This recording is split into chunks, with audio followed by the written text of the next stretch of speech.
is Max, and I want to tell you about a night that will forever be etched in my memory.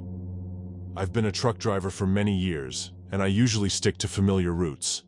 However, on that particular evening, as the fog grew denser, I decided to try a new path to circumvent the bad weather and turned onto an unknown road. The road was narrow and steep, and the rain had turned it into a slippery trail. My windows were closed, but I could still hear the wind whistling between the trees as if they were whispering to each other about my arrival. The GPS lost its signal, and I was left alone with my thoughts and the sound of rain on the roof of the cabin. Suddenly, amidst the white fog, I saw a figure. It stood motionless on the side of the road. I stopped, thinking someone needed help, but when I opened the window, the figure suddenly disappeared. I got out of the truck to get a better look, but there was no one there, only the forest silence and the fog that was getting thicker.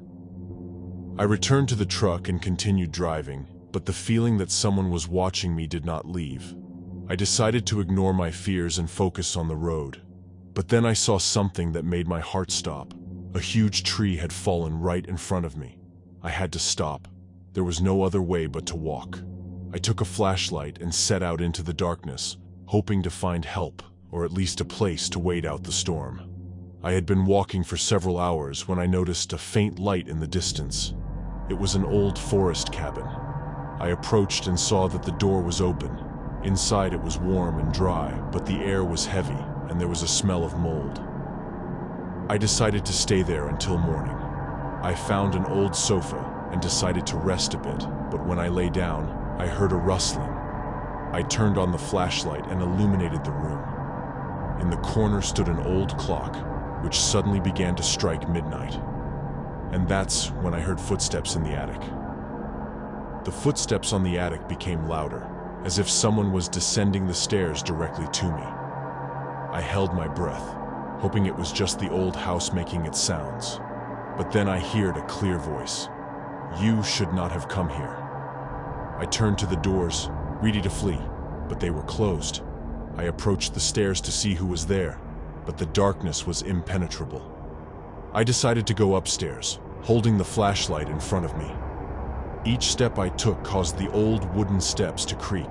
When I reached the top, I saw an old chest. It was covered in dust and cobwebs, as if it hadn't been opened for years. I felt it held the answers to my questions. I carefully lifted the lid, and an old photograph fell out of the chest. When I picked up the photograph, it was me, but not as I knew myself. My face was haggard, my eyes empty. Behind my shoulder, in the fog, stood the same figure I had seen on the road. I felt a cold stream crawl up my spine. The clock in the attic struck midnight, and each strike echoed in my head, as if counting down to my end. I looked up at the stairs, where the darkness swallowed every beam of light from my flashlight. I knew I had to run, but my legs refused to obey. Then I heard footsteps. They were heavy and decisive, as if someone large was descending to me. "You should not have come here." The voice was muffled and distant, but I felt it right behind me. I turned around, but there was no one there. Only the old clock, which continued to strike, and the photograph in my hand. I decided I had to run before it was too late. I burst out of the cabin and ran through the forest, not looking back. The fog cleared, and I saw the light of my truck in the distance. I rushed to it, started the engine, and drove away from that cursed place. But when I looked in the rearview mirror, I saw that the figure stood where the cabin once was, watching me leave. I will never forget that look. It was full of warning and the promise of return.